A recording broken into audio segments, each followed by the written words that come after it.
Welcome to the Totally Honest Cooking Show, where anyone can cook. Today we are making green salsa pork chops. I'm Mark, and let's get to it. Now, we're going to start with these pork chops, and I'm just going to make some incisions. Mostly I'm just looking to cut the fat, but if you can't do that, that's fine. You can cut into the meat a little bit. Nobody will know. And you're going to continue this process with all your chops. Now, ideally, you won't do what I did here, where I cut like all the way into the meat. Ideally, you'll make an incision like this.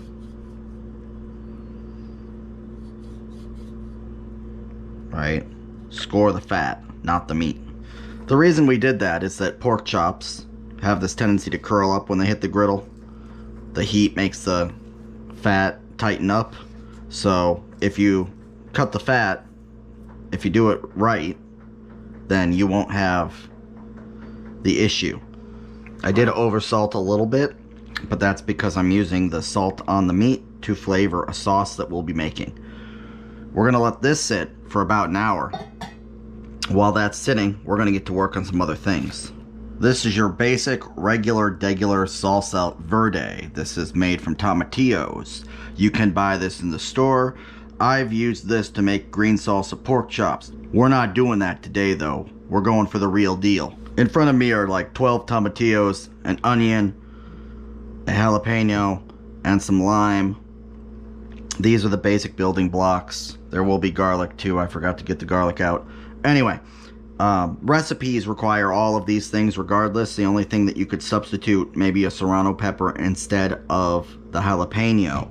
Recipes vary between like 6 and 12 tomatillos, depending on how much you're making, with the 12 being the highest one, and I think that was the binging with Babish recipe. We're just gonna jump in and start by talking about tomatillos. For the uninitiated, this is the tomatillo. It's a husk tomato kind of thing. It's a cousin to the tomato. Don't use them interchangeably, it won't work. You peel the husk off, then you rinse them. So we're going to start by peeling our tomatillos. The tomatillo is a member of the nightshade family. They are delicious when prepared correctly. You can make them in a raw salsa. You can make them in a cooked salsa. Today we are doing a roasted tomatillo salsa. In case you're an anxious chef and you need a little bit more coaxing for new things like this, you're just peeling the paper off. The paper will come off easily. Sometimes the paper will look kind of grody and the tomatillo will be fine. So keep that in mind. You can get these nowadays at most grocery stores. If you need to go to a specialty store, that's fine. Maybe check this one when we cut it in half. Sometimes, if it looks particularly bad, you may wish to check it in the store before you buy it. Peel it back a little bit. But they unpackage really quickly when they're ripe.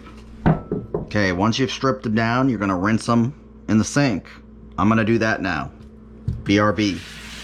We're going to slice them in half. And while we're slicing them in half, we're going to preheat our oven to 450 degrees. Now, viewer, you have a choice. You can get a jalapeno like this one. This is a big honkin' jalapeno. I tend to buy big honkin' jalapenos. You're going to stem it. You're going to cut it in half.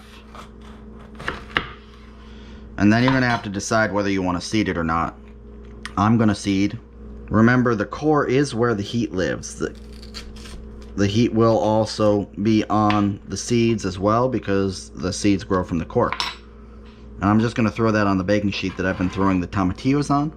Now I've got this onion. I'm going to go, I think I'm going to use this whole onion. It's a little onion.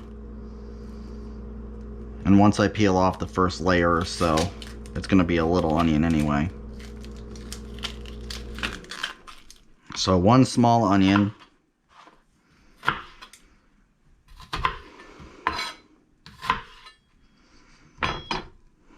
So once we've got this, we're going to put everybody on the baking sheet. By the time we're done, everybody will be face down, but we're going to start face up. Also, I'm going to take this time to get out my garlic. I've got about 4 pieces of garlic. Those will stay like that and go in there. Did I say pieces of garlic? Cloves. I got about 4 cloves of garlic that'll go in here. Okay. And we're taking extra virgin olive oil, and we're not gonna go crazy, but we're going a little crazy just because it's easier this way. Now we're just gonna rub everybody down. So go ahead and rub everybody down.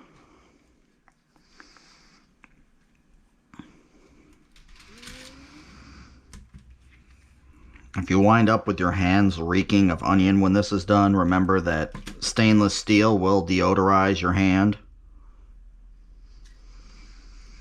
So rub them on a spoon excessively, you should be good. Now with this garlic, I'm going to go ahead and just wrap it in this corner here and let it steam cook. Now we're going to stick this in the oven for about 15 minutes. 15. And while that's going, I'm going to start prepping some rice to serve with.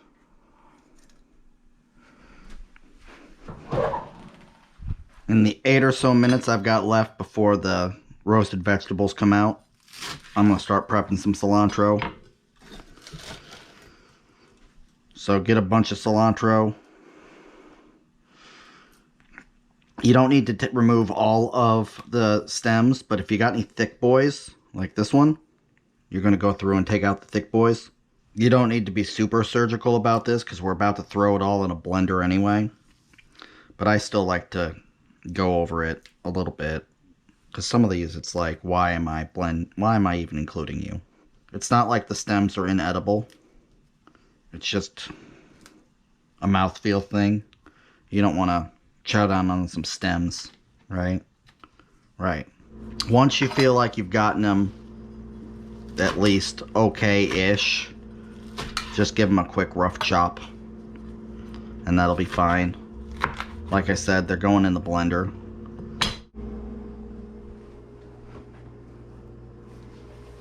"15 minutes later, we're pulling out our vegetables.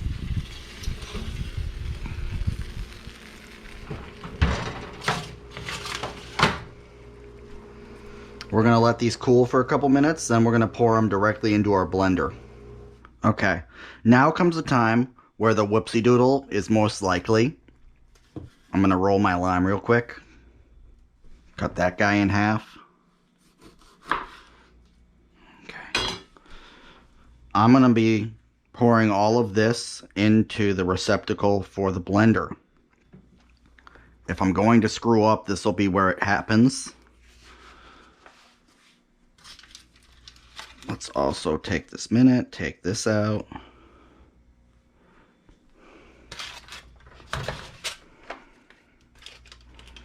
To aid me in this, I'm going to use this wide spatula.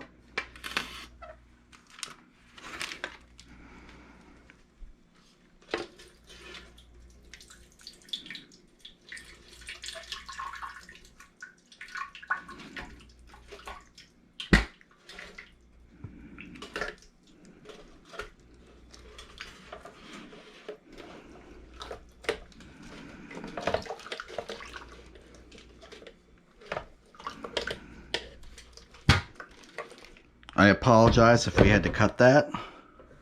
Keep in mind that I am filming this entire show with a camera strapped to my head, which can make things difficult at times. Okay, gonna chuck my cilantro in. Take a second, peel your semi-roasted garlic.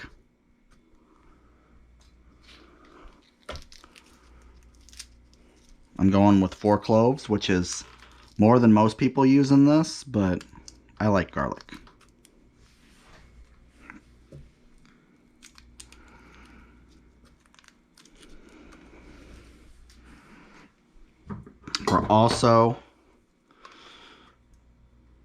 I've got some chili peppers and adobo sauce.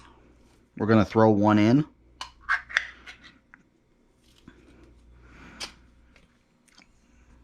That idea came from the joy of cooking. Depending on how much tomatillo you use, you're going to want 1 or 2 tablespoons of lime. I use quite a lot of tomatillo. There's 2 tablespoons in a lime, so I'm going to juice 1 lime directly into the blender. Then we're going to put the lid on. Normally, we would season this with kosher salt and black pepper, but because we salted the meat, I'm not going to season this just yet. I'm going to wait until we've cooked the meat, and then I'll fiddle with it. We are going to pulse it, however. We're going for kind of a medium chunky. However, this Ninja blender is like a super ninja. It will probably liquefy everything. We'll see. So I'm just going to pulse it.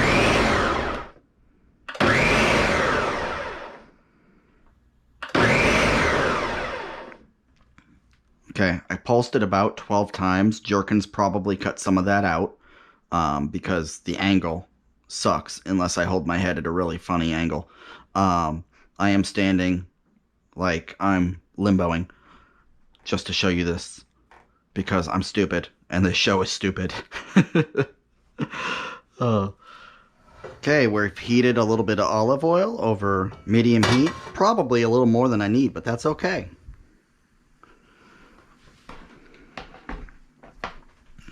And I'm just going to start dropping my pork chops down.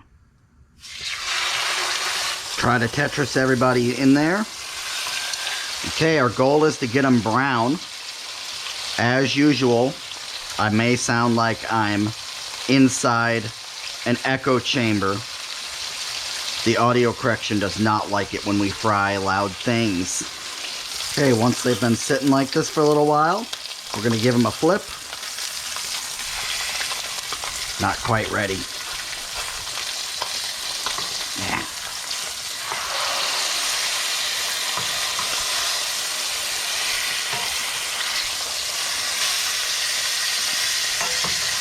Tetris them back in there. Notice 1 or 2 of them are starting to bulge a little bit, but for the most part we've avoided that. So that's good. We will have to flip these other 2 a little bit more to see if we get some more color on them. I like the way the color's coming on these 2. Okay, these are looking pretty good.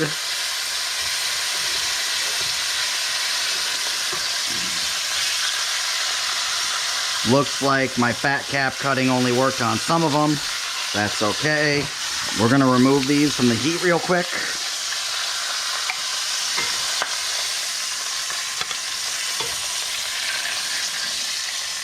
I'm gonna throw in 2 tablespoons of butter. And now we're gonna pour in our salsa.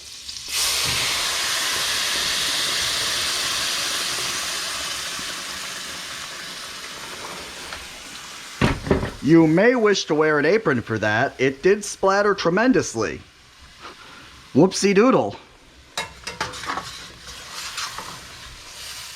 Okay.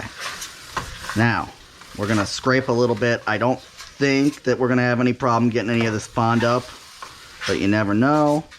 Once we've brought our salsa up to temp, we're going to add our pork chops back in. Now, remember, salsa just means sauce in both Italian and Spanish. So anything that you would use as a sauce, or anything you would sauce, we'll say that, can go in a salsa. And we're just going to let it simmer like this for a little while, uncovered. We might get a little bit of the salsa to cook down. We might not. Depends. And that'll make sure that these pork chops are nice and cooked all the way through. I think they were cooked all the way through anyway, but an extra 5 or 10 minutes never hurt. By the way, an extra 5 or 10 minutes absolutely does hurt, just so you know. We're going to reduce that to medium-low.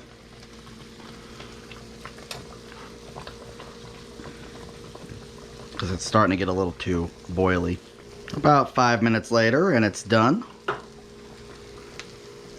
I don't know if I said at the top of this but I got the idea for this recipe at a little Mexican restaurant in Florida, down where my parents initially retired, and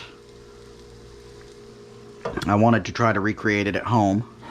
I did the first time using that canned sauce, the jarred sauce rather, and I enjoyed it so much I thought, let me see if I can make this like authentically. So that's where I got the idea to do all this. Now, this does make way more salsa than you will need for 4 pork chops. I do recommend putting it on rice or on beans or on both. I'd say that it's beautiful, but it really isn't. But it's kind of pretty in a certain way if you like green salsa. Anyway, regardless of its beauty queen status, like, subscribe, click the little bell. New episodes every Wednesday. Recipe in the description below. Don't forget to comment. Remember, anyone can cook, and if I can do it, you can do it. Bye.